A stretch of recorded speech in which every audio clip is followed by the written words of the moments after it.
Buenos días, jóvenes. Ayer fue el Día del Estudiante. Bueno, nosotros no teníamos clase, pero igual espero que haya sido un buen día para todos, todas ustedes. El joven de la UTP, el estudiante de la UTP, siempre ha sido un estudiante reconocido por eso, por sus dotes de estudiante como tales. Yo sé que ustedes son unas personas que resisten el uso y el abuso. El abuso no debería existir, pero existe. Y espero pues que puedan culminar satisfactoriamente. Todavía hace falta bastantito para eso, pero sé que si siguen con el interés que han tenido siempre en medio de estas condiciones tan adversas, sé que cuando las cosas se mejoren, pues van a seguir su curso y van a salir exitosos. Espero que hayan tenido un buen día del estudiante. Mire, primero, ¿qué decidieron sobre el examen? Brian. Profesora, la encuesta dice que eligieron el viernes 8 de noviembre. El viernes 8 de noviembre. Muy bien, excelente. Digo, el viernes Entonces, 6 de noviembre. Ajá. 6 de noviembre, sí, Ajá. claro. Ajá. Sí, porque el 8 es domingo. Sí, sí. Bien, gracias, Brian. Muchas gracias. Bueno, entonces lo que vamos a hacer es que hoy es sesión de práctica. Pero el primer problema ya yo se los traje resuelto para que lo vayan viendo. Lo hice así porque son problemas que no tienen es decir, realmente no son problemas, son ejercicios, es decir, es hacer exactamente lo mismo que se ha hecho en el ejemplo. Así es que no vale la pena perder demasiado tiempo en eso porque realmente no es algo así que digamos qué barbaridad, pero es que vamos a aprender demasiado de este problema. Así que ese yo se los voy a pasar, se los voy a compartir para poder ir avanzando quizás hacia otros problemas que hemos visto menos, porque el tema de potencial lo vimos suficientemente amplio aquí. Así es que por eso lo podemos repasar rápidamente, para entonces ir a las siguientes prácticas que no hemos visto casi nada de aplicaciones. Entonces, por eso vamos a empezar así con el de potencial. Vamos a buscarlo aquí.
En el primer problema, que es un problema de conservación de la energía, comenzamos como siempre, verificando que todo esté en unidades del sistema internacional. Cuando sí ocurre, calculamos entonces la energía asociada a este problema, la cual se obtiene mediante la energía potencial más la cinética. La potencial es Q por V, la cinética 1 medio de M por V cuadrado, esta segunda es la rapidez, y el total de eso lo vamos a estar repitiendo. Las tres preguntas se refieren al cálculo anterior. La primera es cualitativa, simplemente por ser una partícula positiva, si su energía potencial sube, la cinética disminuye y con eso va a disminuir también la rapidez. En la B asumimos que, dado que el potencial es cero, la energía potencial también será cero y toda la energía calculada se convierte en energía cinética.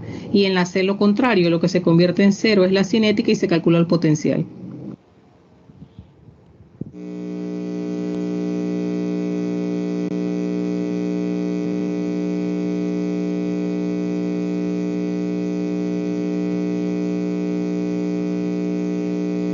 Aquí tenemos entonces el caso del cálculo del trabajo.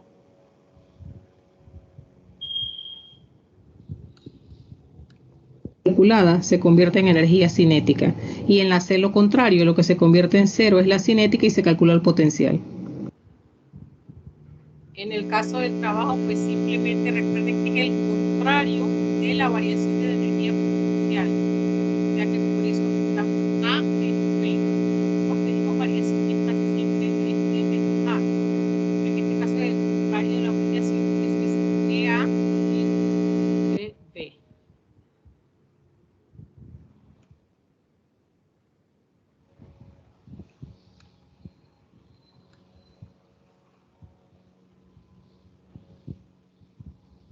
Entonces, creo que hicimos esto al revés.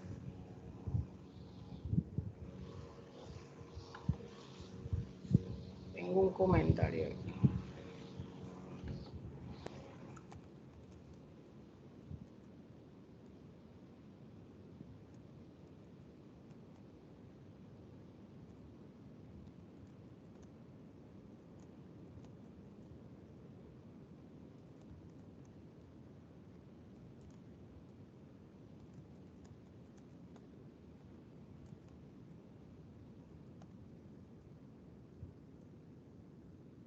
Hemos hecho esto al revés, jóvenes, por andar con el apuro. El apuro trae cansancio, óyeme. Vamos a compartir primero el problema, porque ustedes no saben de qué estamos hablando y de repente ella comienza a resolver una cosa ahí que yo no sé qué es lo que ella está haciendo ahí. Entonces, vamos primero a resolver el problema, a ver el problema que se está planteando para que puedan saber de qué estamos hablando.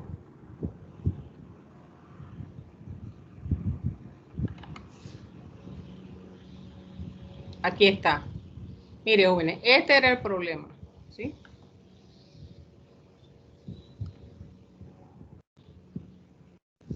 Este era el problema. Tendremos que poner de nuevo, pues no importa. Mire, dice, un ion de sodio con masa atómica 23,1 gramos por mol atraviesa una región de modo que los potenciales van aumentando. Cuando pasa por un potencial de 1,56 megavoltios, su rapidez es de 3,80 por 10 a la 6 metros por segundo. Las preguntitas son,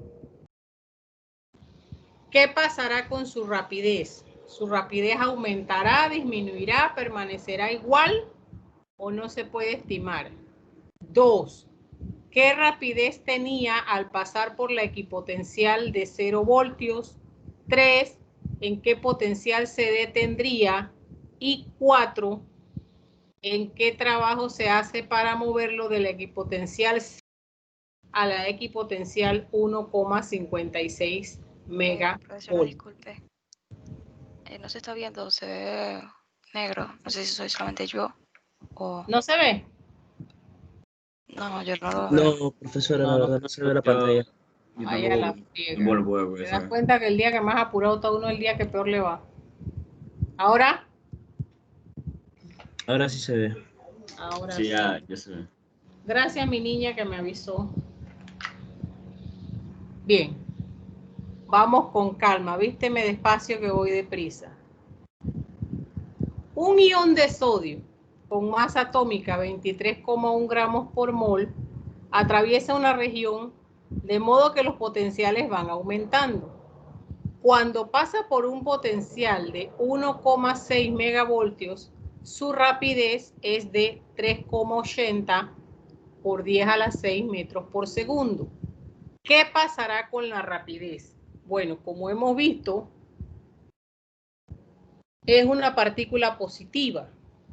Ya habían visto ustedes en el conceptual y ya hemos visto hasta el cansancio que si hay una cosa que no puede tener la energía cinética es valor negativo. ¿Ya? Así es que si yo tengo que la partícula es positiva y el potencial es positivo, la energía potencial también va a ser positiva y la cinética siempre es positiva. ¿Ya?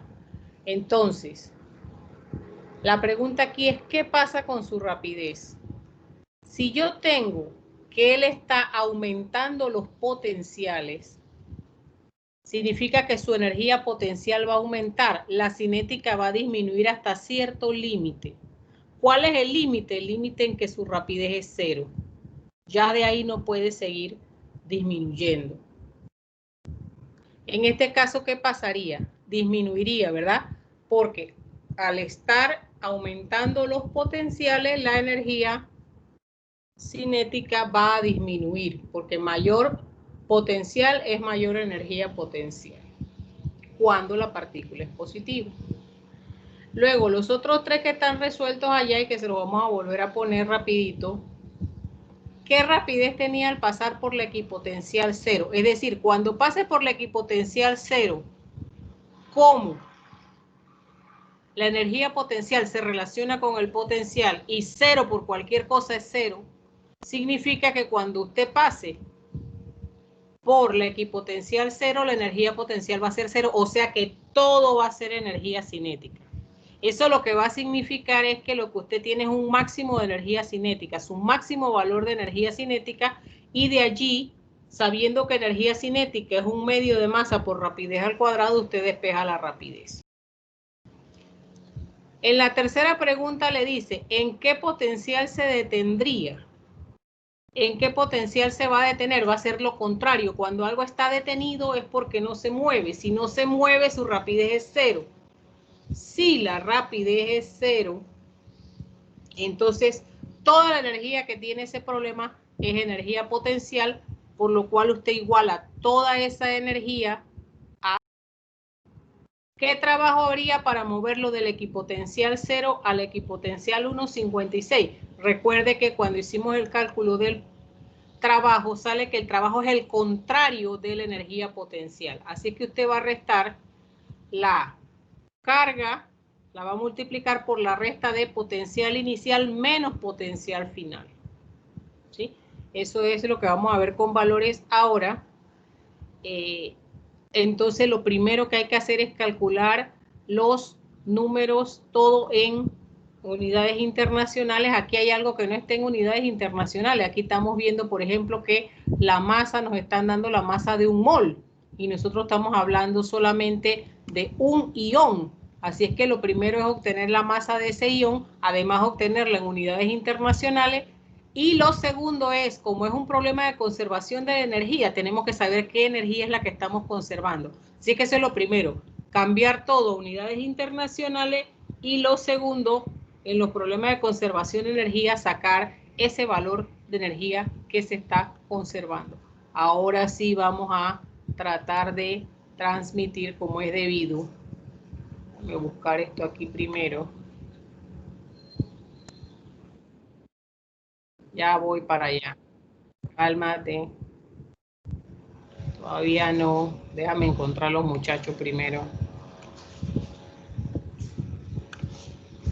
Ay, es que yo no sé si ustedes se han dado cuenta, pero y aquí sí cortan la hierba. Está bien por un lado porque la hierba está bonita, pero por el otro es una cosa que altera a uno. O sea que a mí no hay que empujarme demasiado para que yo me altere. Vienen y me hacen eso.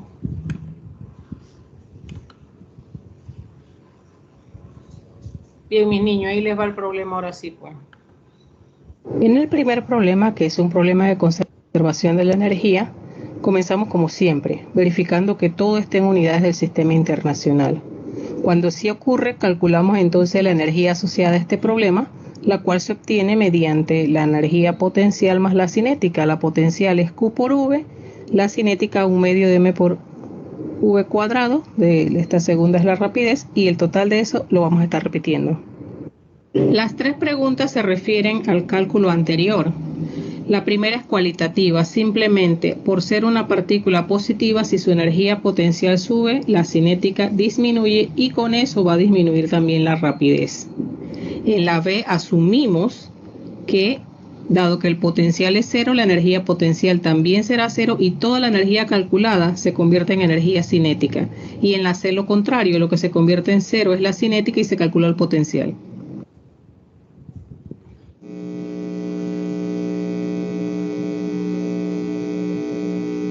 Y esta fue la de el trabajo que simplemente es dar cero, inicialmente en el final dice abajo sería el contrario de lo que se calculó de energía potencial en su primer momento. Que recordarán. En el primer problema, que es un problema que recuerdan ustedes, ya habíamos calculado en un primer momento la energía potencial como 1,6 por 10 a la menos 19 columbios por 1,56 por 10 a la 6 voltios, que eran datos del problema, tanto la carga, ¿verdad?, como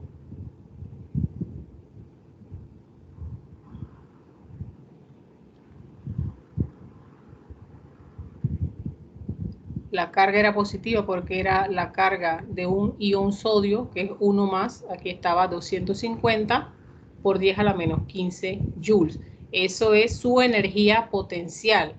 Y cuando fuimos a calcular el trabajo, como nos habían pedido con respecto al punto cero, fíjese que él comenzaba en este punto cero y acá lo que tenemos no es final menos inicial, es inicial menos final, pero por la misma definición de trabajo, que es el contrario de la energía potencial.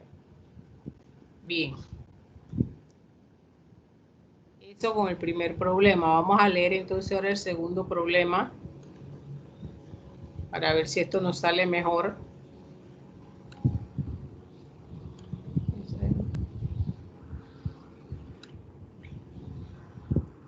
Vamos a leer el segundo problema.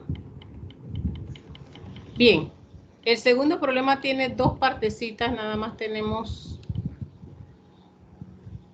una allí, pero la otra es muy facilita, vamos a ver.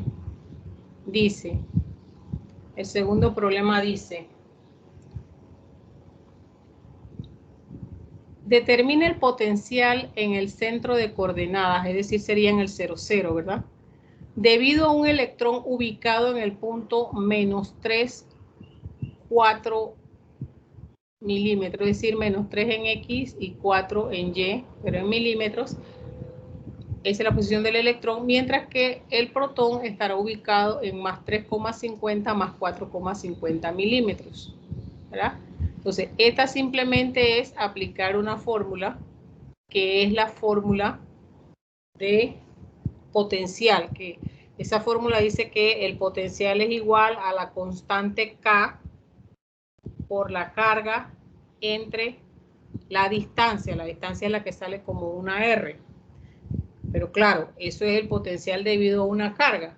Si el potencial no se debe a una carga, sino que se debe a varias cargas, usted le aplica esa fórmula a cada una de esas cargas y la sumatoria al final de todo eso es el potencial en el punto, ¿sí? Entonces, ni más ni menos es eso lo que estamos haciendo en el segundo problema. Vamos a buscarlo aquí.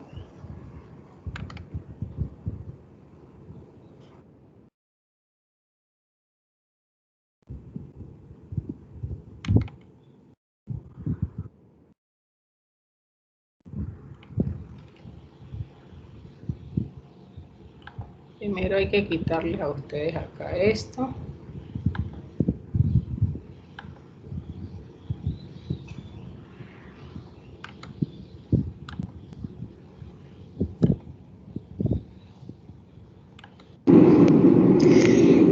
En el segundo problema es un problema muy sencillo, solamente es cuestión de aplicar la fórmula.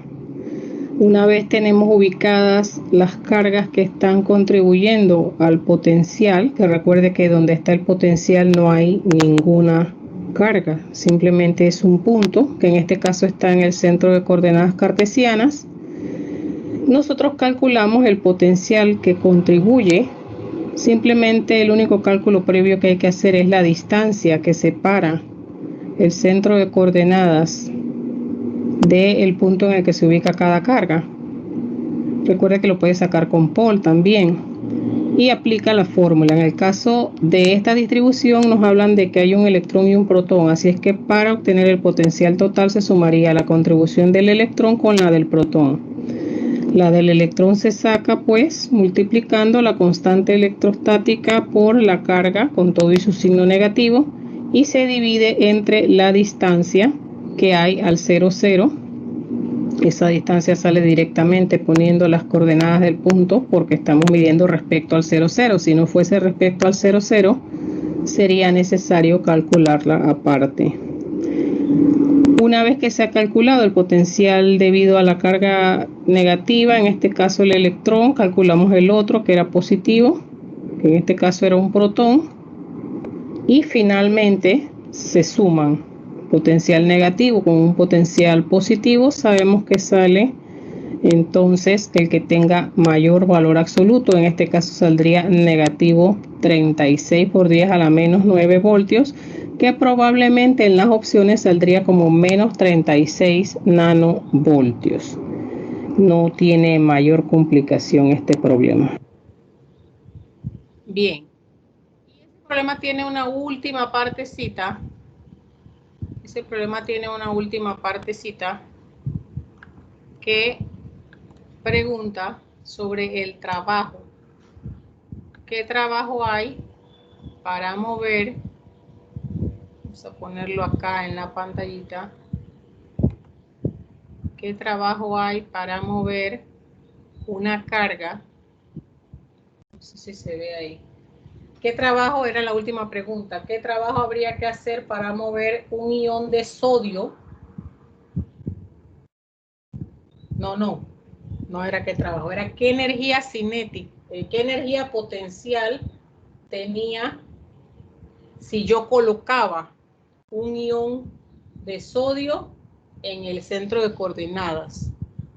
Entonces recuerde que la energía potencial, yo no sé si se ve bien, jóvenes, ¿se ve bien?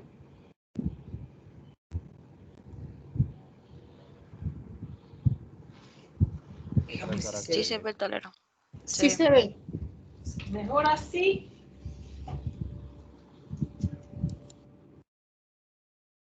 O así.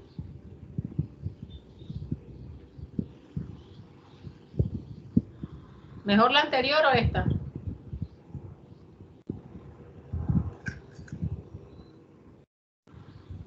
Esta. Creo que sí. Ajá. ¿Esta? Sí. Y es la que me encandila. Bien.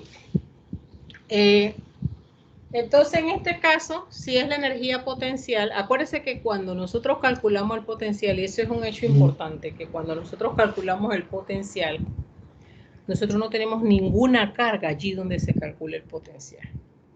Nada. Ahí no tenemos nada. Por eso el potencial mide, digamos, la capacidad que tiene ese sitio de suministrar una energía potencial. Pero ahí no hay nada. Ahí no hay nada. En ese momento no hay nada. ¿Sí?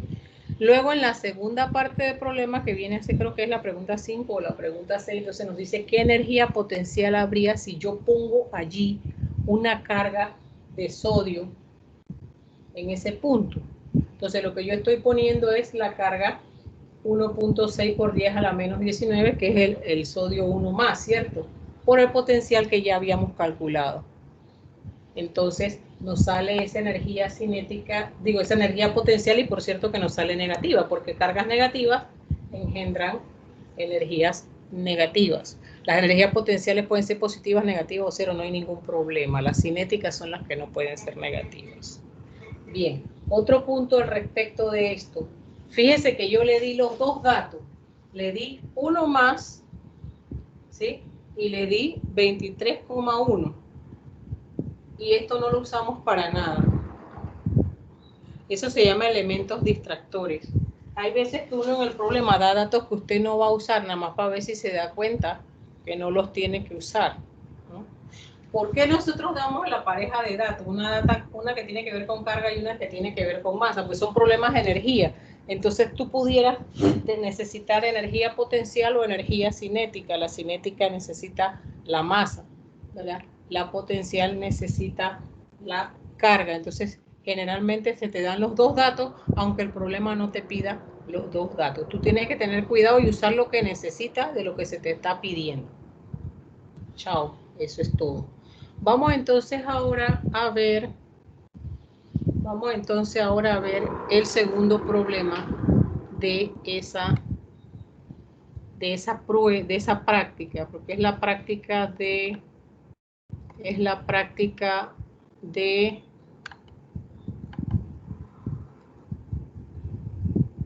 el parcial. Esto ya se parece mucho al parcial, muchísimo, de verdad que se parece mucho. Así es que vamos a trabajar con ellas, ¿sí? Dice, estas son las constantes dieléctricas de tres materiales que se suelen utilizar para rellenar el espacio de separación entre placas paralelas. Si construimos un capacitor con placas de 18 centímetros cuadrados, vamos a ir borrando para copiar los datos.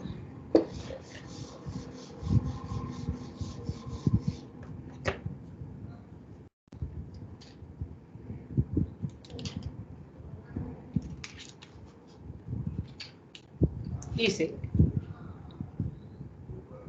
si construimos un capacitor de 18 centímetros cuadrados, esas son las áreas entre las placas, 18 centímetros cuadrados, me dicen cuando me salgo del área de escritura, cuyas placas están separadas 5 milímetros.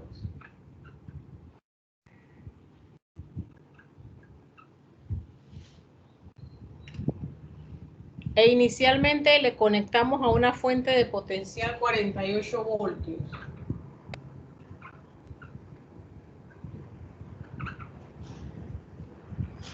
Conteste o determine los siguientes valores para las siguientes preguntas.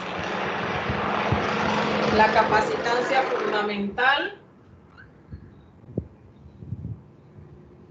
la carga almacenada si se rellenara con papel parafinado,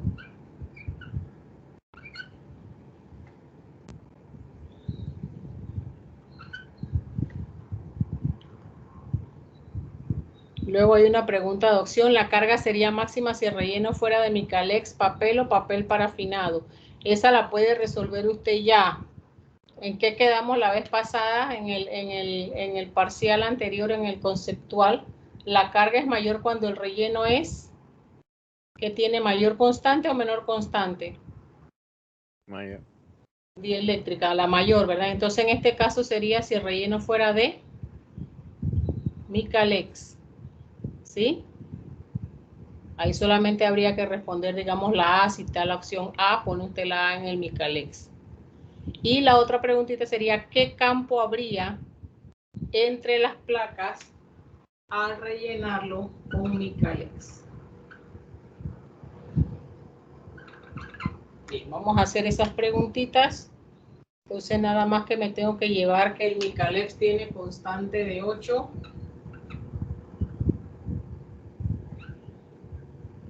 Y que el papel parafinado tiene 3,7.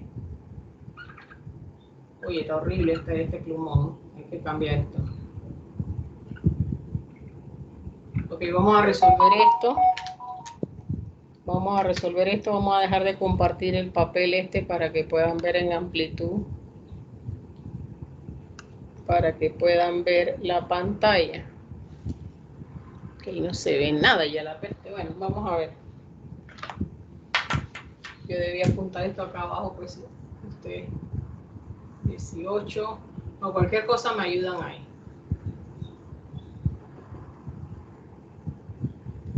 V48 y las preguntas son C sub 0, M, y en el Micalex la constante es 8 y en el parafinado es 3,7. Bien. Ustedes me dicen, voy a sacar uno nuevo. Voy a sacar uno nuevo porque este ya está molestando. Miren, uno nuevecito. Vamos a ver. Profesora, ¿Sí? disculpe, no se ve lo que está escribiendo. No se ve nada. No, todavía no he escrito nada. Espera. Ah, ok, pensé que estaba escribiendo abajo. No, sí he escrito, pero fuera de la zona para tener yo los datos ahí para anotar en la preguntadera. A ver, voy a poner la mano. ¿Por aquí se ve? Sí, profe. Sí. ¿Sí? Ok, vamos a empezar por allí, pues. Bueno, lo primero, como siempre, cuando nosotros tenemos datos que no están en unidades del sistema internacional, tenemos que pasar la unidad del sistema internacional. Como 1 centímetro es 10 a la menos 2 metros, entonces 1 centímetro al cuadrado será 10 a la menos 4 metros cuadrados. Así es que esto aquí pasa a ser por 10 a la menos 4 metros cuadrados. ¿Ya? Bueno. Y la D, que la teníamos en milímetros, tiene que estar en metros. Eso es lo primero. Con eso entonces nosotros calculamos la capacitancia fundamental, que es ¿qué cosa? Epsilon sub 0, el fundamental es de que viene en el espacio libre, así es que usted utiliza la permeabilidad, la permitividad del espacio libre. Epsilon sub 0 por A entre D. Y acá la gente está intensa hoy, ¿eh? Bien. Epsilon sub 0 para el que no se acuerda y para el que nunca supo, lo mismo que para quien ya lo olvidó.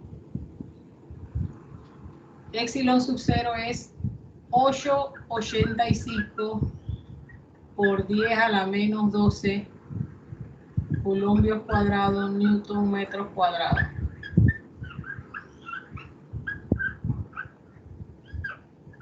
Todavía estamos en el área de visión.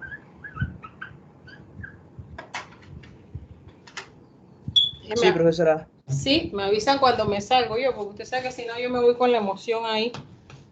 Entonces, ¿eso cuánto sería? Vamos a ver. 8,85 por 10 a la menos 12 por 18 por 10 a la menos 4 y dividido entre 5 por 10 a la menos 3. A mí me da 3,19 por 10 a la menos 12.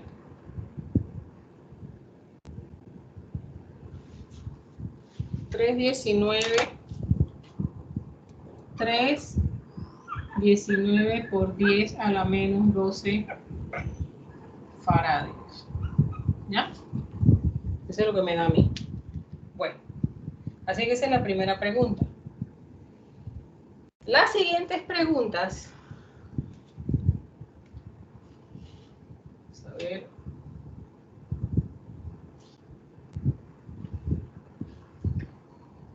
La siguiente pregunta me dice entonces que ¿cuál será la carga cuando está relleno de papel parafinado? Me habían dicho que la constante dieléctrica del papel parafinado es 3,7. Así es que yo recuerdo que hay dos cosas que hay que recordar, ¿sí? La primera de ellas, me acabo de ir borrando ahí.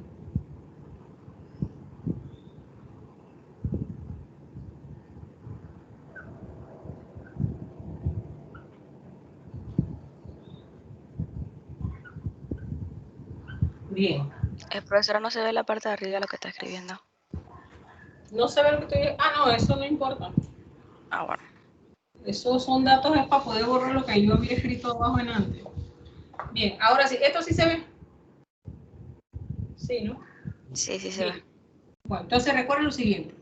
El valor de la dieléctrica lo que hace es darte la relación que hay entre la capacitancia y la capacitancia fundamental. ¿Ya? Pero a su vez, la capacitancia siempre ha sido la relación entre la carga y la diferencia de potencial. Así que cuando te crece la capacitancia, si tú mantienes la diferencia de potencial, quiere decir que lo que te está creciendo es la capacidad de almacenamiento de carga. Entonces eso es lo que te preguntan ahí. Si yo voy a mantener el potencial de 48 voltios, ¿qué carga voy a tener ahora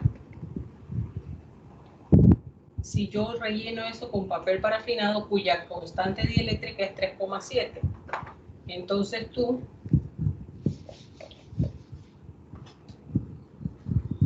haces que la C va a ser 3,7, la C sub 0, que es la que tú acabas de calcular,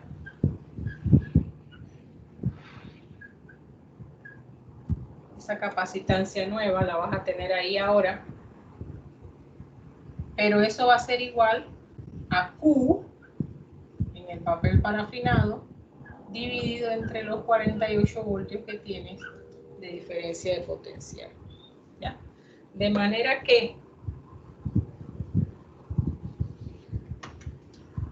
esa carga almacenada va a ser 3,7 porque este es el relleno por la fundamental, y para despejar acá pones el 48 voltios. ¿Sí? Entonces eso daría ¿cuánto? Eso daría 3,7 por 3,19 por 48. Ah, pero es que no es así, es 3,7, pero 3,19 está elevado por 10 a la menos 12. Ya me te dio las patas por 48. Eso daría 566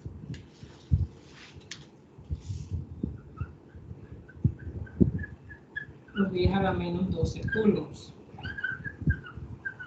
que es la carga que puede tener almacenado el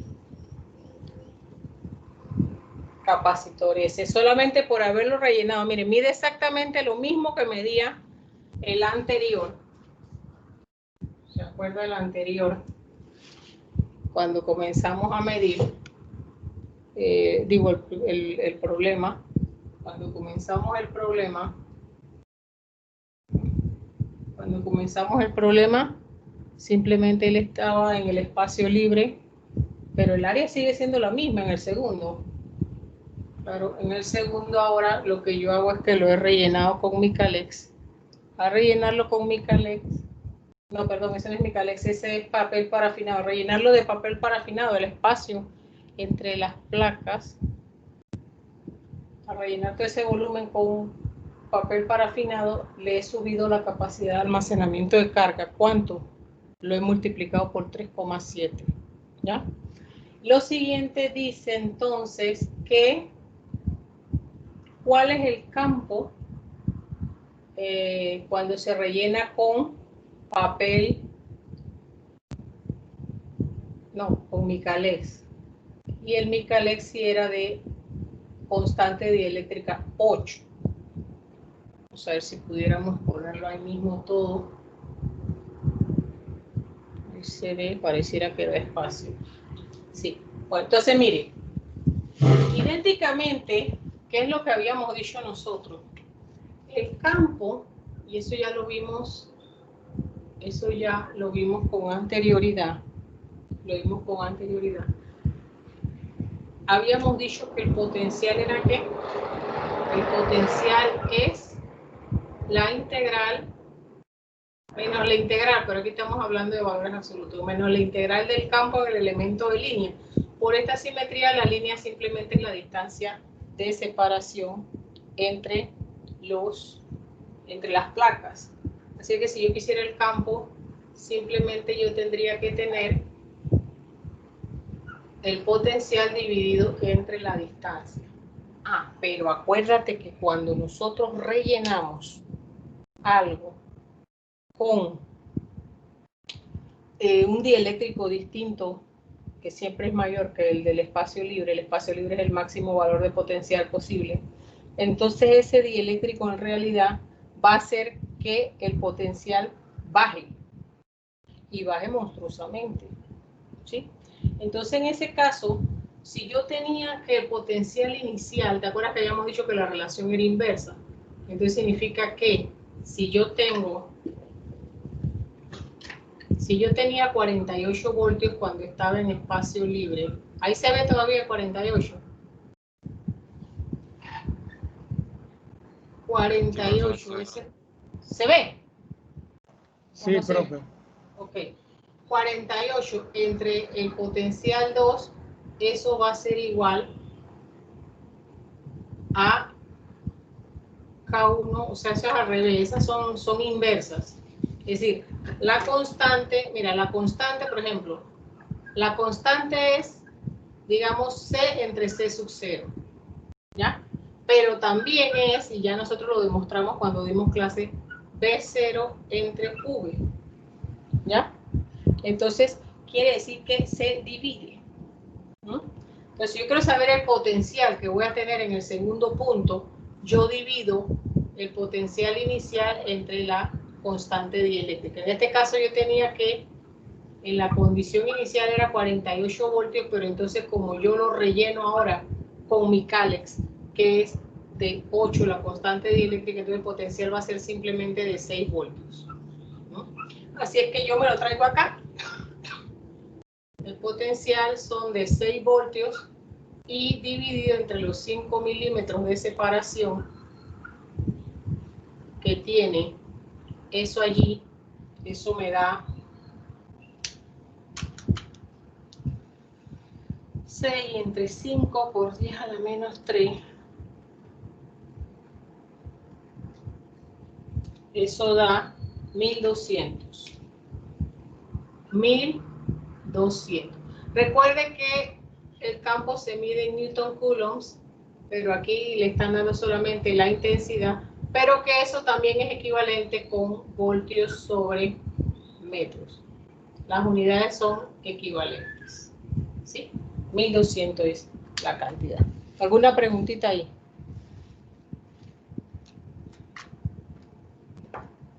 ¿Todo bien? ¿Qué tal?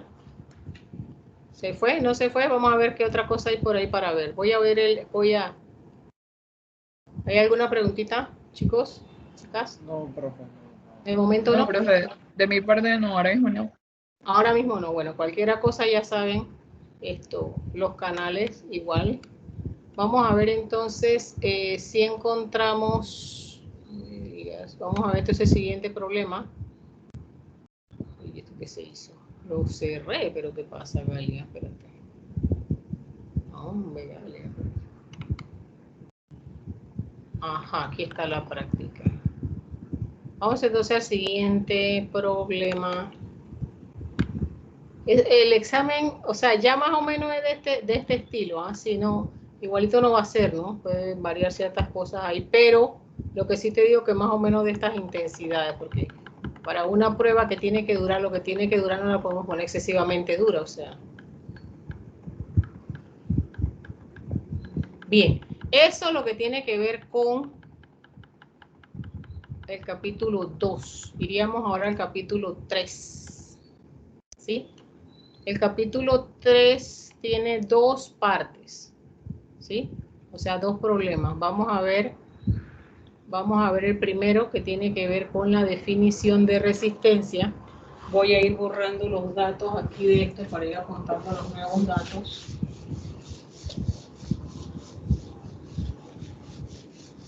Que lo que nos hace perder es eso, porque yo tengo que ir para allá para leer, tengo que ir para volver, por eso Supuestamente los había querido grabar, pero oiga, ya veo que se me volvió una tratada. ¿Qué más debería ponerlos aquí? Bueno, déjame ver algo aquí. Bueno, vamos a leer entonces. No sé si se está compartiendo. Vamos a ver. Se está compartiendo el problema, ¿no? Vamos a leer. Sí, profesora. Ok, vamos a leer el problema del módulo 2C o los problemas, pero vamos a comenzar por el primero. Dice, para disminuir el intervalo de tolerancia, es necesario invertir en procesos de fabricación controlados en muchos aspectos.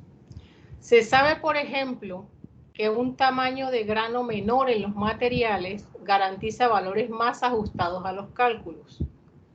En base a esta información, ¿cuál de estas tres bandas de tolerancia tendrían los juguetes sumamente económicos de poca duración, como los que vienen en las canastitas de cumpleaños y que se producen en grandes lotes distribuidos por mayoristas de fiesta? Solamente mencióneme. ¿Sería la banda negra, la banda dorada o la banda plateada? Ok, banda negra no existe, existe banda chocolate, ¿sí? Entonces, por eso fue que yo les dije que cuando negra, eso de banda negra no existe. Es banda chocolate. Banda chocolate, banda dorada o banda plateada. ¿Cuál de esas tres bandas se esperaría uno encontrar si revisa la electrónica de un juguete muy barato?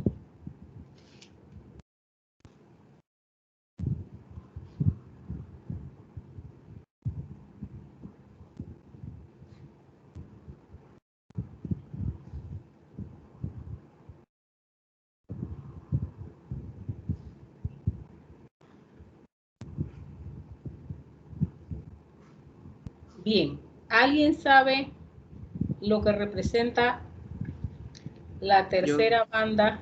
Yo creo que la plateada. Claro. Vamos entonces a recordarle, porque a lo mejor es que no lo hemos dicho suficientemente. Ok, déjenme ver, vamos a ver.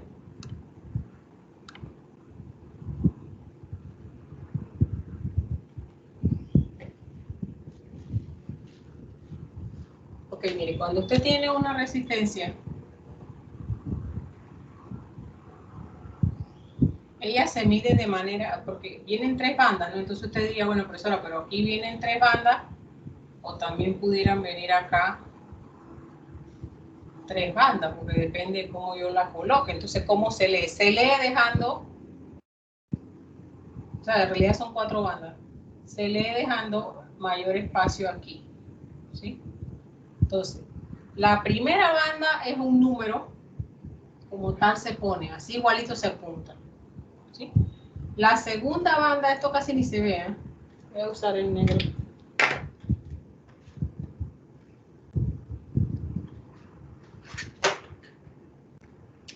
La primera banda es un número, se apunta, ese número va de 0 a 9, ahí usted lo apunta, igualito como lo ve, lo apunta. Igual la segunda banda también como lo apunta igual como lo ve. Está el nuevo y bien. La tercera banda es un número también. Está escribiendo. ¿Lo está escribiendo? No se ve. No se ve la parte. No se ve, espérate. No se vio el dibujo de la resistencia. Es que yo no veo nada. El dibujo sí, pero la parte de arriba si está escrito el número no. Bueno, por mi parte yo no lo puedo ver. Pues. ¿Y ahora? Ahora sí. Déjame ver si pongo una casilla más ahí. ¿Ahora? No. Ahora sí, profesora, sí. Sí, seguro. Sí, Es que yo no veo nada. No sé ni que yo les hablo a tientas ahí. Entonces, este otro número es el exponente de una potencia de 10. ¿Ya? Y el cuarto es una tolerancia, es decir, da un porcentaje de dispersión de los valores centrales. Entonces, como decía el compañero que dijo por ahí, un compañerito dijo, profesora, yo creo que la banda plateada, efectivamente, porque la banda plateada tiene una tolerancia de 10%. La banda chocolate representa el número 1, es 1%. La banda dorada es 5%. Entonces, ¿qué significa eso? Significa que si usted dijo, por ejemplo, en el primer caso, la banda chocolate, si usted dice, eso tiene 100 ohmios, esa resistencia es de 100 ohmios, pero si usted tiene la banda chocolate, le está queriendo decir, mira, a lo mejor no sean 100, pero puede que sean 99 o puede que sea 101, es decir, puede tener uno hacia arriba o uno hacia abajo. La banda dorada, 5%, es decir, puede tener 5 hacia arriba o 5 hacia abajo. ¿Ya? Entonces esa pudiera ser un valor entre 95 y 105. Y la última banda, que sería la banda plateada, tiene un 10%. Quiere decir, no, esa resistencia en realidad tú la compras como una de 100, pero pudiera ser de 90 o pudiera ser de 110. Incluso hay una cuarta de la que yo no hablé, que es cuando no viene la cuarta banda. Cuando no viene la cuarta banda, significa que la tolerancia es del 20%. O sea que usted compra una resistencia de 100 ohmios y en realidad pudiera ser de 80 o pudiera ser de 120. Entonces, obviamente, ¿qué tolerancia debes tú comprar? Aquella que vaya de acuerdo, 1, con lo que tú quieres y 2, con el presupuesto que tú tienes, ¿verdad?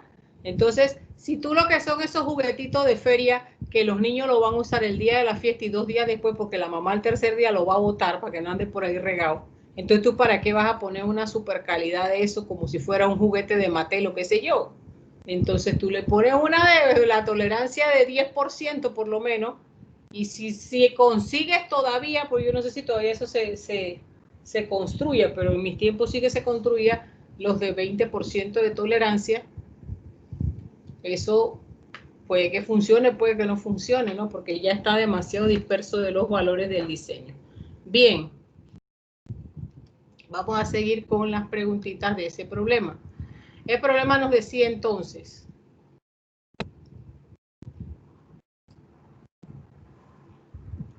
ajá, ya ahí se acabó ese porque ese nada más era de preguntita. Ahora viene lo siguiente. Y me dicen si estoy en el recuadro aquí. Ahora quieren saber, el problema 12 o la pregunta 12 dice, valor nominal de una resistencia cuyo código de colores es, ese otra vez le puse negro y debía ser chocolate, amarillo, ¿está saliendo?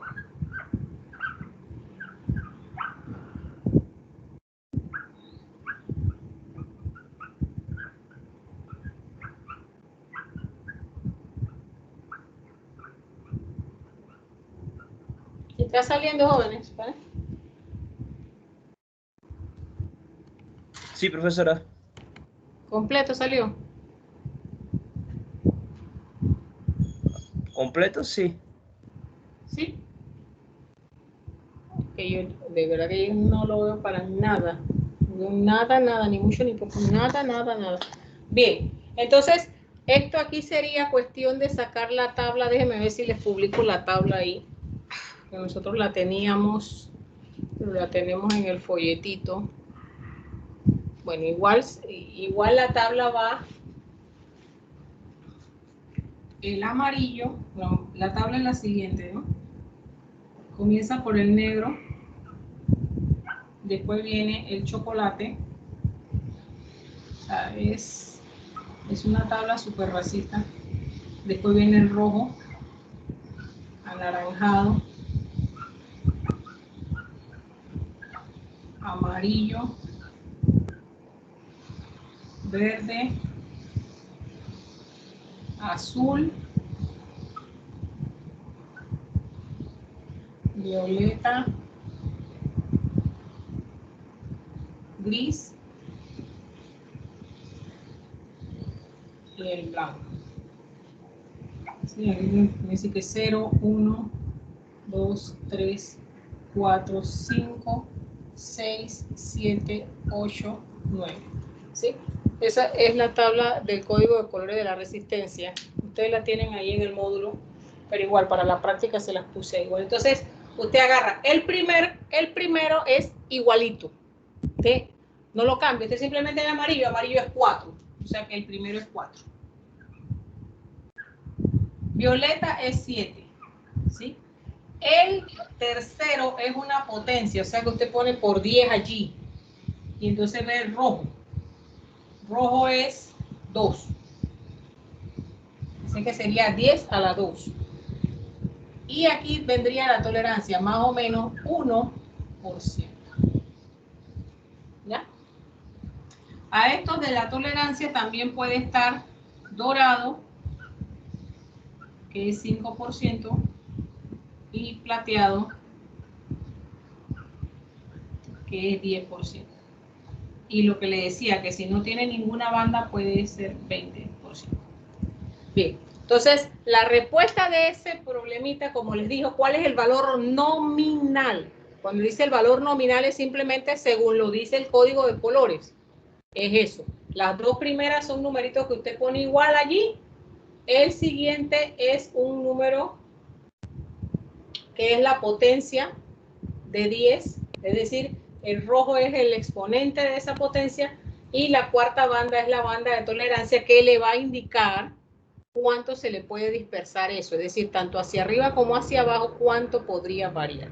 Entonces, el valor nominal de esa resistencia sería 47 por 10 a la 2. 47 por 10 a la 2 ohmios. Quiere decir que pudiera parecerle como si yo fuera a sacar opciones y le sale esa puede ser, ¿cierto? O 4,7 kilo ohmios, digamos. Porque 47 por 10 a la 2 es 4,7 por 10 a la 3. Acuérdense que como ese Teams a veces no tiene exponentes y esas cosas, trabajamos mucho con los, ¿cómo se llama eso? Con los prefijos del sistema internacional. Bien, volvemos entonces a lo que es, Profe, vamos a volver a lo que es el problemita. profe, tengo un comentario Sí, en la si tolerancia. puedes hablar un poquitín más alto, porque aquí están en esa cortadera de hierba. Ok, tengo un comentario que Sí.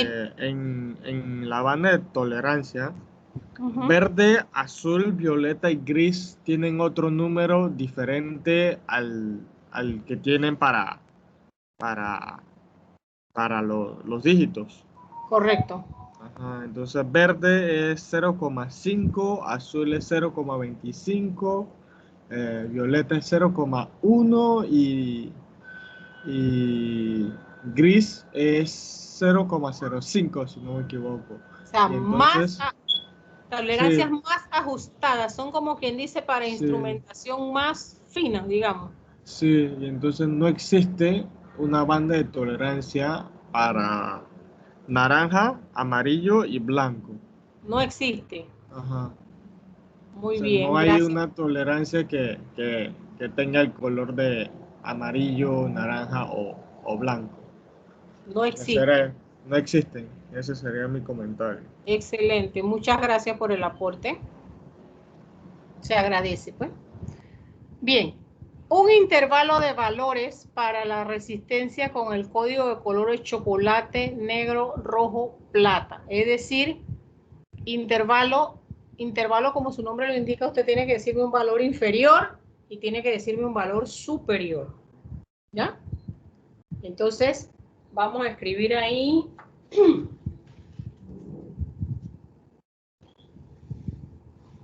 Vamos a buscar el intervalo para cuando sea chocolate, negro, rojo y ¿qué banda le pusimos? Plata. Bien. Chocolate, 1. Negro, 0. Rojo, 2. Plata, 10%. Así que vamos a buscar un intervalo. ¿Sí? Intervalo significa cuál es el valor más pequeño y más grande que se puede aceptar. Todo esto estadísticamente, ¿verdad? Podría ser, si yo tengo 10 por 10 a la 2, yo lo que tengo es 1000.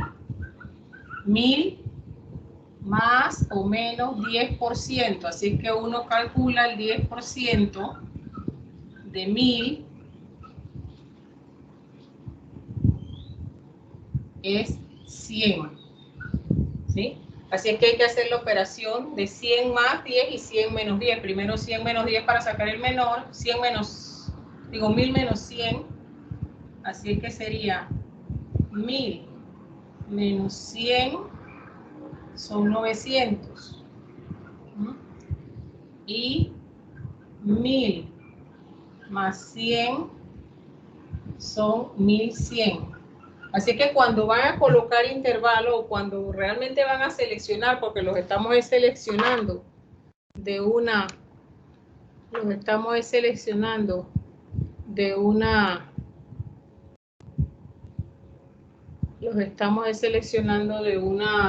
a llamar esto, de unas opciones. La opción que debe escoger tendría que tener el valor inferior, ¿verdad? Abierto por la 900 a 1100 ohmios. ¿No? Es así como nosotros expresamos los intervalos, ¿verdad? Es decir, va de 900 a 1100. Eso es lo que quiere decir que usted lo diseña como que vale 1000, pero por la banda de tolerancia pudiera estar en 900, pudiera estar casi en 1100. ¿Ya? No sé si hay comentario ahí. Profesora, ese es el rango, ¿cierto? Cuando dice valor Sí, nominal, intervalo. es el valor exacto, o sea, el valor que dan las bandas. ¿Perdón? Cuando habla de valor nominal, es el valor que dan las bandas, o sea, el valor exacto. Claro, el valor nominal, o sea, es el nombre de esa resistencia. Usted le ve el nombre a la resistencia por los colores. Ese es su valor nominal, es decir, ¿qué es lo que dice ella que ella vale? Bueno, ella dice que ella vale tanto. Eso es el valor nominal. Cuando le pido el intervalo, es la amplitud de los valores que pudiera tener en base a la tolerancia que ella misma nos informa. Voy a estar diciendo, mire, yo me llamo tal, pero no tan así, pudiera ser un poquito menos, pudiera ser un poquito más. ¿Qué tan poquito? Bueno, según lo indique la cuarta banda, que es la banda de tolerancia. ¿De acuerdo?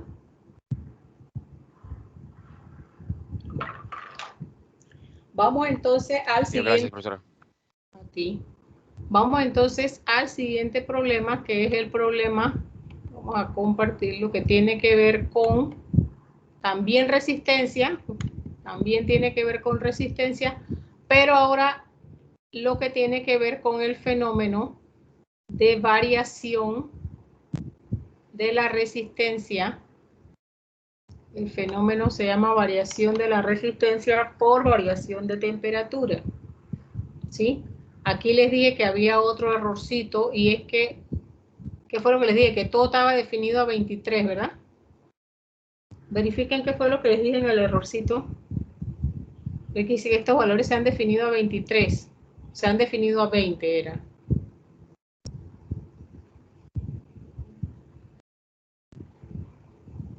Estos valores se han definido a 20, les puse, ¿no?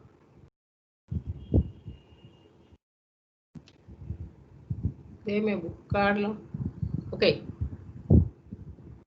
Estos valores que están aquí Dice que debe decir 23. Aquí. Ah, 23, sí. Creo que en vez de 20 era 23. Ok, sí, claro, como dice aquí, los valores se han definido a 23, o sea que en lugar de decir 20 aquí debió decir 23. ¿Estamos de acuerdo? Sí. Bien. Entonces, las dos preguntitas son las siguientes. Dice, se fabrica una bombilla halógena con hilo de tungsteno. El tungsteno también se llama wolframio. De 2 centímetros de largo y diámetro de la sección transversal de apenas 0.0125 milímetros. ¿Qué valor de resistencia tendría a 23 Celsius? Es decir, en ese el valor sería R sub 0. Así como nosotros teníamos C sub 0 para, digamos, condiciones del espacio libre. Ahora vamos a tener R sub 0, pero R sub 0 es a la temperatura en la que se ha medido la resistividad, ¿sí? Entonces lo primero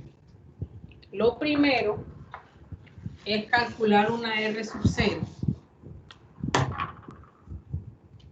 R sub 0 es ρ sub 0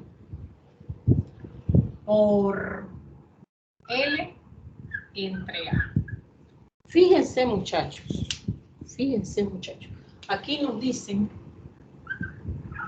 no sé si se está viendo, vamos a ver.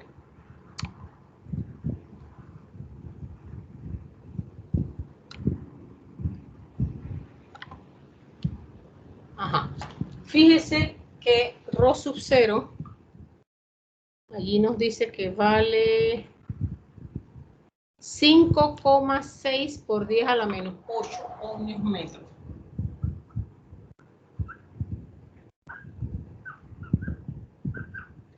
La longitud eran 2 centímetros. Me avisa si se sale para correrle un poquito. Y el área, bueno, hay que sacarlo. Es pi por... El diámetro es 0.0125, el radio es la mitad de eso.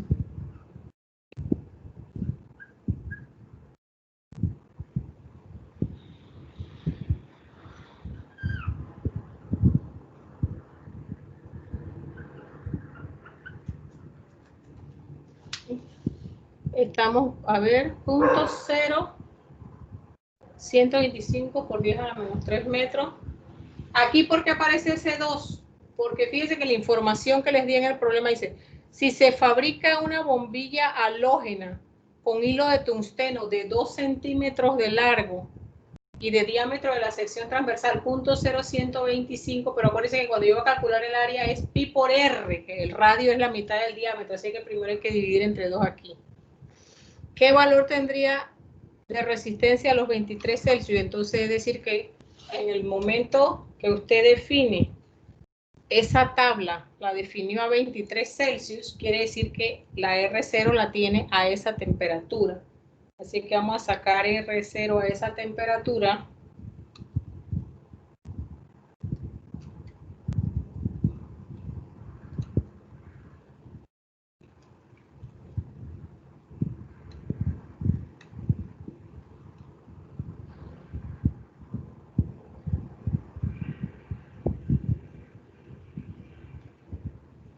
.0125 por 10 a la menos 3 entre 2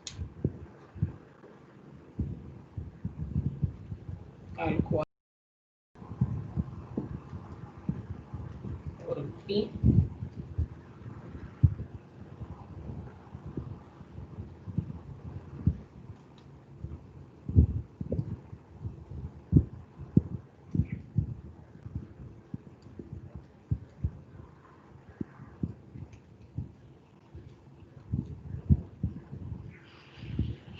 A mí me sale 9,13 ohmios. No sé si alguien más lo verificó. Sí, a mí también. ¿Alguien más lo verificó? A mí también, profesor. ¿Sí? ¿Estamos bien? Ok. Gracias. Seguimos. Entonces, la siguiente pregunta es, ¿a qué temperatura sería doble ese valor? Es que yo tengo que multiplicar eso por 2. Sería 18,3 o 18,26.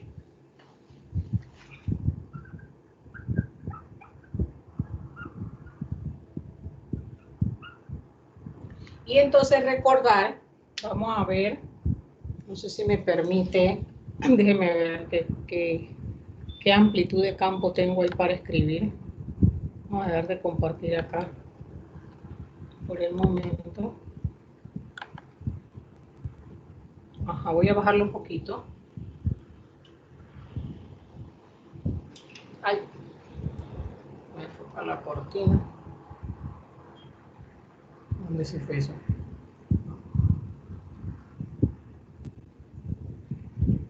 Ok.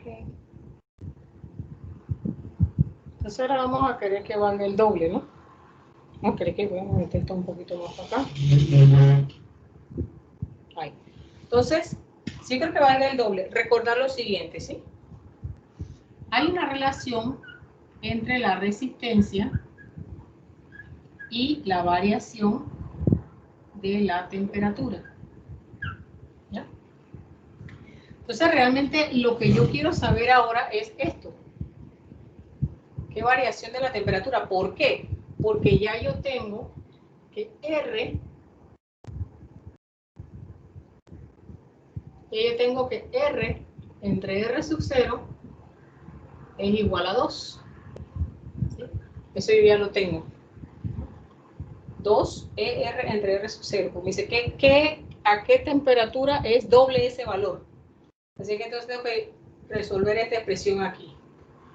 Yo tengo que decir que 1 más alfa vamos a verlo en los valores que nos da la tabla. La tabla nos dice que alfa es 4,5 por 10 a la menos 3. Recuerden que eso está en grados inversos.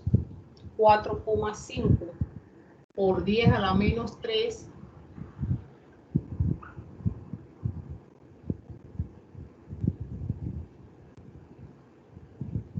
multiplicado acá por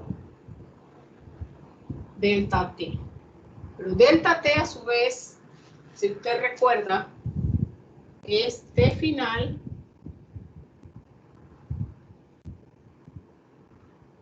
menos 23 grados, ¿cierto? Así que ya ahí podríamos sacar T final. ¿Cómo haríamos? Bueno, este 1 lo paso para acá, restando, me daría 1 aquí. Así que entonces ya ahora nada más hay que resolver esto. 1 es igual a 4,5 por 10 a la menos 3 TF menos 4,5, y aquí es donde les digo que este problema sí tienen que usar 4 decimales, porque la variación es muy pequeña, y como la variación es tan pequeña, necesitamos muchos números, muchos decimales. Fíjense, todo lo que necesito.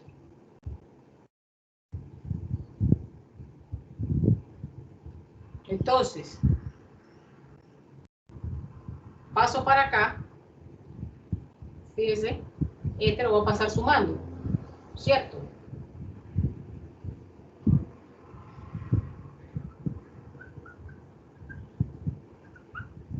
¿Todavía se ve ahí?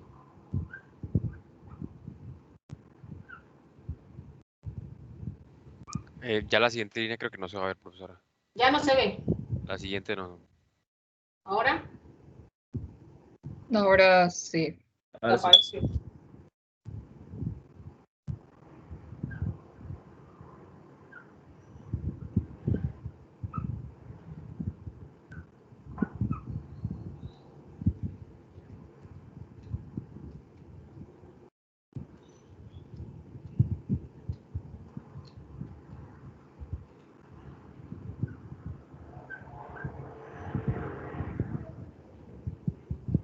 Bien. Vamos a hacer la revisión entonces de lo que se ha hecho. Vamos a ver si pegamos todos los pedacitos. Vamos a ver si pegamos todos los pedacitos. ¿No?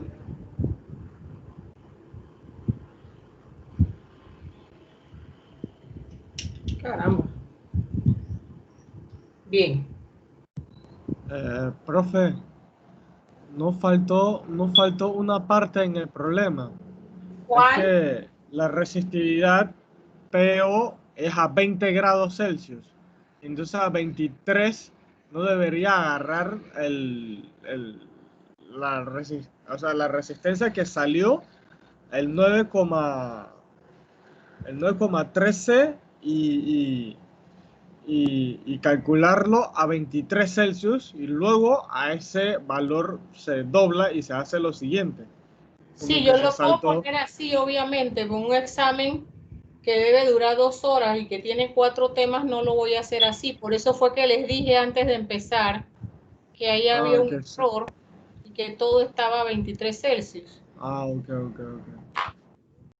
Creo que fue lo primero que dije. Entonces, esto, bien, seguimos.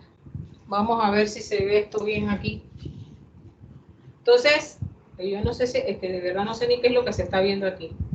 Bien, primero, ¿qué se hizo? Se calculó la resistencia a 23 Celsius, que se tomaba simplemente con la tabla de los valores de ρ es igual, R es igual a ρ sub 0, L entre A. Bueno, así simplemente se reemplazaron los valores y de esa manera me dio que eso era 9,13. La pregunta era, ¿cuándo sería el doble de ese valor? El doble de ese valor es 18,3, pero no importa, como es el doble y la expresión nos da R en función de R sub 0, simplemente digo que eso vale el doble ahí. Así es que simplemente desarrollo esta expresión. 1, ese 1 viene por fórmula, más alfa delta t. Así que ese 1 que estaba ahí por fórmula lo pasé restando del que estaba 2 acá de la condición del problema que me decía que era 2 veces ese valor. Así es que entonces, de ahí simplemente despejé el valor de t final porque yo sabía que delta t es t final menos t inicial, pero t inicial era 23. Así es que simplemente así se despejó el valor de la temperatura final. Eso. Bien. Eso en cuanto al problema 3. ¿Alguna pregunta? Uy, este pedestal está... Es que mi pedestal me lo están pintando. Mañana lo traigo, el que siempre usamos. Esto está como loco así, pero bueno. Bien. La clase debe continuar. Preguntita allí. ¿Ya? Vamos al último tema si todavía tenemos tiempo. ¿Ah? Sí, creo que sí. Vamos a verlo. ¿Sí? Vamos entonces a ver el último problema.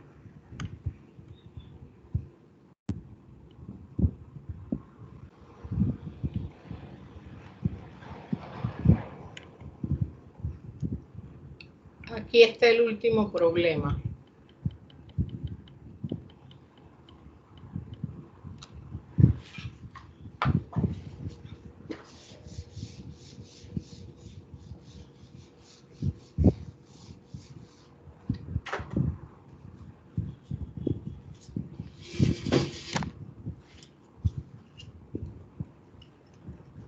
Estoy pelea con esta cámara.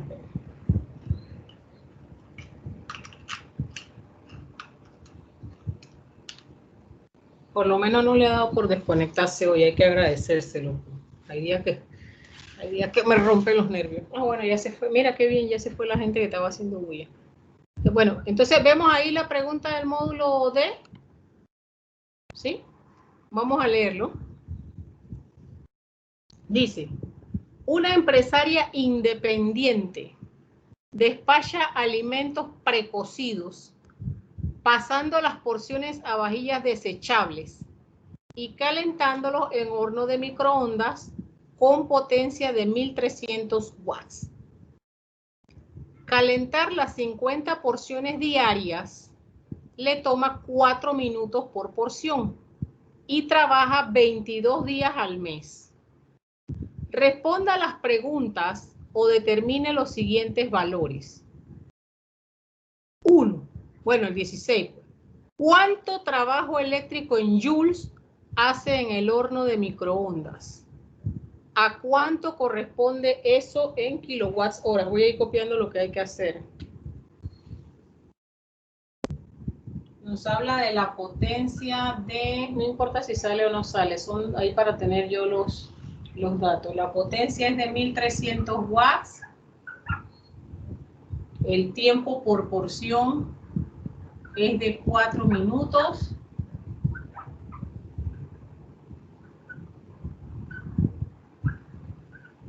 Son 50 porciones por día. Son 22 días por mes.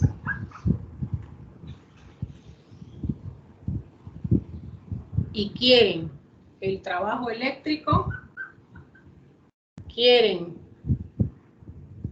que lo convirtamos a kilowatts hora, quieren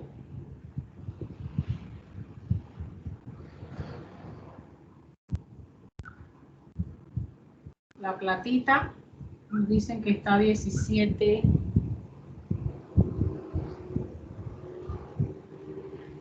$4.43 el kilowatts hora, y quieren saber si algún día se lograra la conversión total de energía, con cuánta masa se lograría eso. Entonces vamos a resolver ese problema. Vamos a resolver ese problema. Vamos a dejar de compartir aquí para que se pueda ver en la pantalla.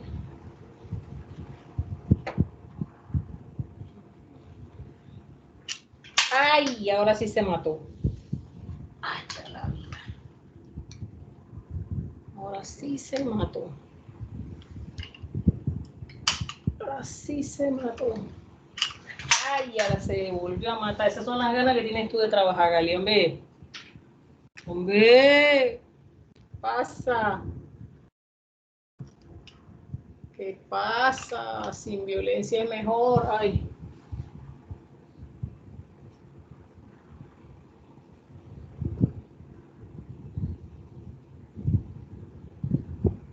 Oye, espérate, que es que esto aquí ya me di cuenta que fue lo que pasó. En esa movedera se desajustó. Bien. Lo primero, recuerden que la potencia es igual al trabajo entre el tiempo. Así que si nosotros vamos a calcular el trabajo, será simplemente potencia por el tiempo. Así que, ¿cuál es el problema aquí? Bueno, ninguno, pues nosotros trabajamos con 1300 watts, pero lo que tenemos que saber es el tiempo total que está funcionando ese microondas, ¿no? Ese es lo que hay que calcular primero, el tiempo total que está trabajando ese microondas. Porque ese microondas dice, fíjese usted, vamos a sacar otra parte del tiempo total, tiempo. Cada porción son 240 segundos. ¿De dónde salieron esos 240 segundos? De que el dato decía que eran 4 minutos, pero eso no es una unidad internacional, ¿cierto? Pero además son 250 segundos por porción de alimento, ¿sí? Pero ¿cuántas son? Son 50 porciones por día. ¿Pero cuántos días? 22 días por mes, ¿ya? Entonces quiere decir que en realidad el tiempo que nosotros tenemos que usar acá es este tiempo que sale. Si son 50 porciones al día, 240 segundos cada porción y 22 días por mes, nosotros tendríamos que son 264 por 10 a la 3 segundos. Así es que esto me daría que el trabajo, que es la primera de las preguntas, el trabajo es en joules, 343 por 10 a la 6 joules.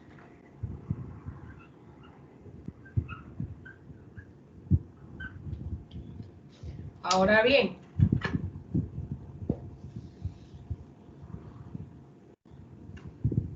lo siguiente que quieren saber eso en kilowatts horas, ¿cuánto sería? Bueno, acuérdense que en kilowatts hora nosotros dijimos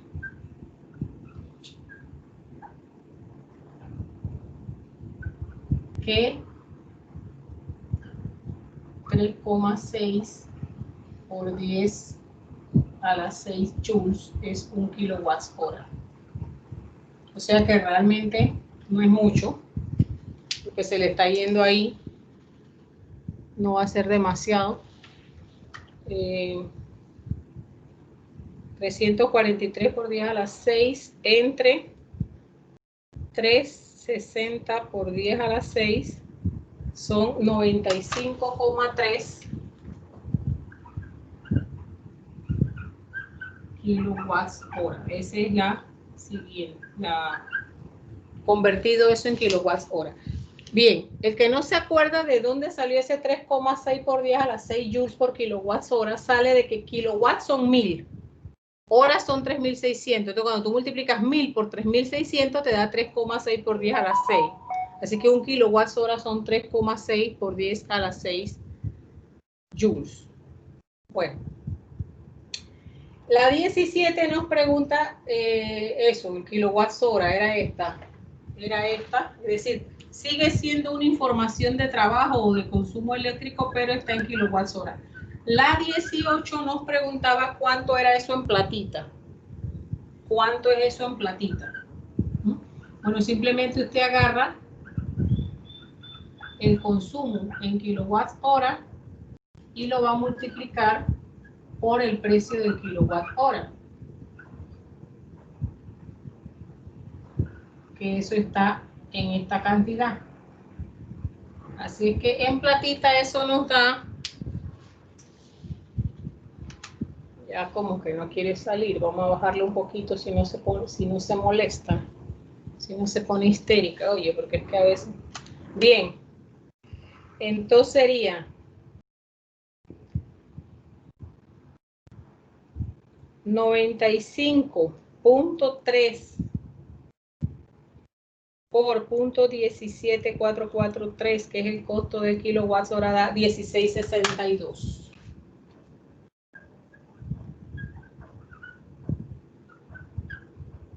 Entonces, eso sería el costo de la factura eléctrica. Entonces, mire, solamente por calentar. A eso hay que agregarle si hubiese el costo por refrigerar previamente la comida. Porque a lo mejor ella dice que ella vende precocidos. O sea, no es que ella lo cocina y todo eso, sino que ella lo compra, ella los compra ya. Hay gente así que lo que son cocinas industriales, pues, y ella, el servicio de ella es calentarlo y llevárselo a las personas, ¿sí? Pero mire, ya está gastando 16.62. Si usted divide eso, 16.62,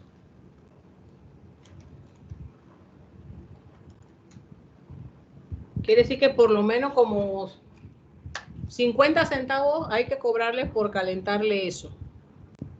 Dentro del costo, ¿no? Ya usted no le va a decir, más un peso por calentártelo. No, usted no le va a decir eso a la persona, pero usted lo incluye ahí en el precio más o menos. Bien. Entonces, lo que les quiero decir es que si ella compra eso en su casa y lo tiene en un congelador, también hay que ver qué tiempo tiene ella eso en el congelador, porque también esa es otra factura. ¿Ve? Que a veces la gente no saca bien los costos. O sea, hay que sacar bien los costos cuando uno va a hacer alguna empresa de lo que sea y agregarle los costos eléctricos. Uno dice que no, porque yo lo hago en mi casa, así es que yo no voy a contratar energía aparte. Es que no vas a contratar energía aparte y ya se va a estar consumiendo de todas maneras. Bien, la pregunta 19 ya tiene que ver entonces con una posibilidad teórica de que en un futuro ese trabajo que calculamos inicialmente, que era de 300 por 10 a la 6 joules, se obtuviera, digamos, de una fuente energética que aprovechara toda la masa o toda la energía asociada a una masa. Entonces, como sabemos que este es el cuadrado de la rapidez de la luz, despejamos esa masa. Y esa masa sería entonces el trabajo que habíamos calculado anteriormente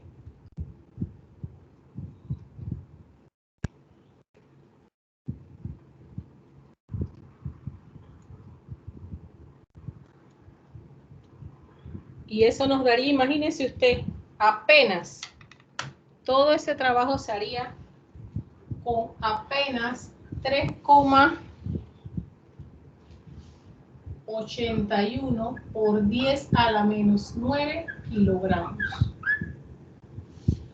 O sea, poquitito. Y un poquitito. Entonces, lo que significa todo esto, y ya con esto acabamos, vamos a ir a la última pregunta, que es la 20, que es de energías renovables.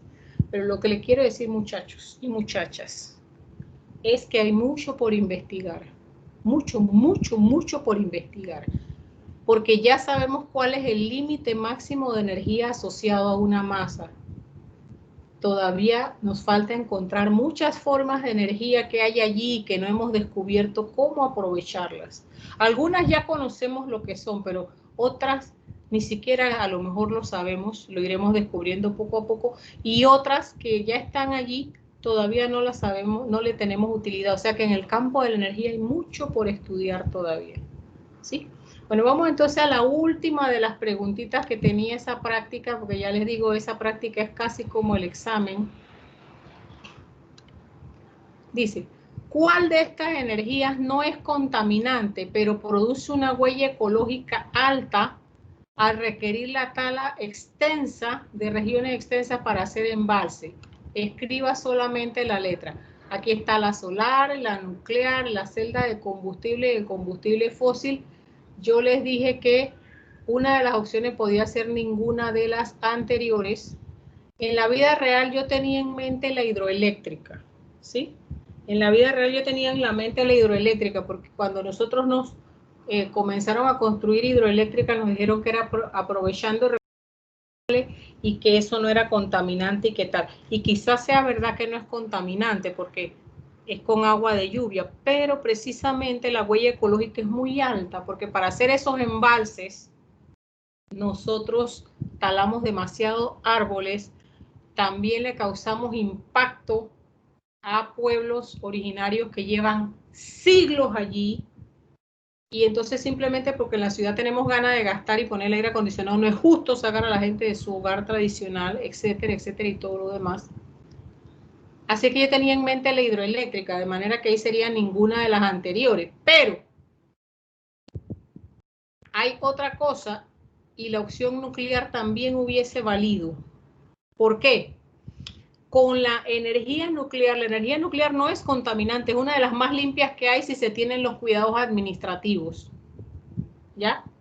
Pero ¿cuál es la huella ecológica alta? Que entonces los reactores nucleares desprenden grandes cantidades de calor para mantener refrigerado el reactor nuclear. Se necesita muchísima agua, entonces se hacen talas para extensiones grandes de los reservorios del agua que va a estar refrigerando el reactor. Entonces también cabía la nuclear, aunque cuando yo puse la opción pensaba en la hidroeléctrica. Pero, dígame. profe, el agua que se utiliza para enfriar el reactor, eso termina siendo radioactivo y eso no se puede, y eso es contaminante y eso lo guarda en tanques, así, tanques de agua radioactiva, y eso lo entierran abajo de la tierra. Entonces no sé si eso contaría como contaminante, porque el agua que se está utilizando... el agua no llega a estar en contacto con el material. Lo que usted está hablando es el residuo nuclear, es del mismo material radioactivo, el mismo material radioactivo, sea el plutonio, sea el radio, sean eso. Eso sí es contaminante. A él se le puede hacer un tratamiento de enriquecimiento, se le vuelve a dar, por ejemplo, la carga radioactiva y se puede volver a utilizar.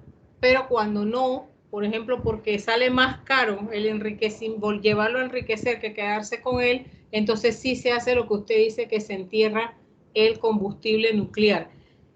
Obviamente el agua, eso sí, como usted dice, no necesariamente entra en contacto en el reactor con el material, pero sí puede existir una posibilidad mínima de cruce, y ese agua se queda ahí mismo en la instalación, por eso se hacen grandes instalaciones y se puede decir, no se trabaja con agua natural, ese agua se procesa apropiadamente, pero se queda ahí mismo en la instalación. Entonces, también podría ser la respuesta energía nuclear, porque va a haber una huella ecológica alta, ya que la instalación tiene que ser grande y entonces uno la pone, por evitar de todas maneras la posibilidad de un accidente, uno la pone en un lugar que haya bastante espacio libre y por eso eso allí ¿cómo te digo? Prácticamente es como convertir eso en un vacío.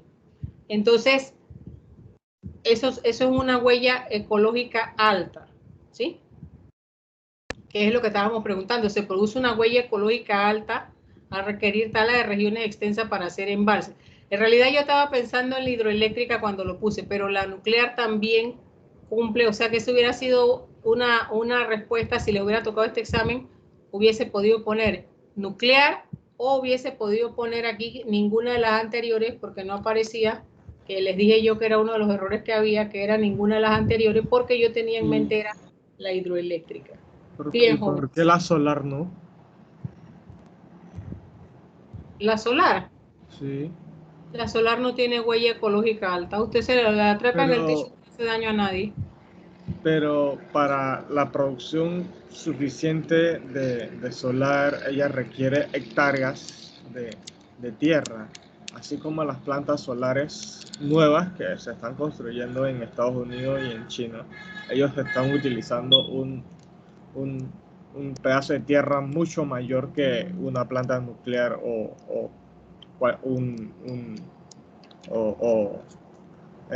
el de la hidroeléctrica. O sea, para que una solar produzca energía, así como una hidroeléctrica o una nuclear, se necesita una tierra mucho más extensa que la nuclear y la hidroeléctrica. Lo bueno es que la solar es la que menos contamina, ya sea directo o indirectamente. Entonces, sí, desde ese punto de vista tienes toda la razón. Pero ella no requiere la tala por sí. Ella por sí no requiere la tala. Porque tú, por ejemplo, si tú vas a hacer una instalación nuclear, tú tienes que ponerte en un lugar alejado por allá. ¿Sí? Si tú vas a hacer una hidroeléctrica, tienes que aprovechar un embalse.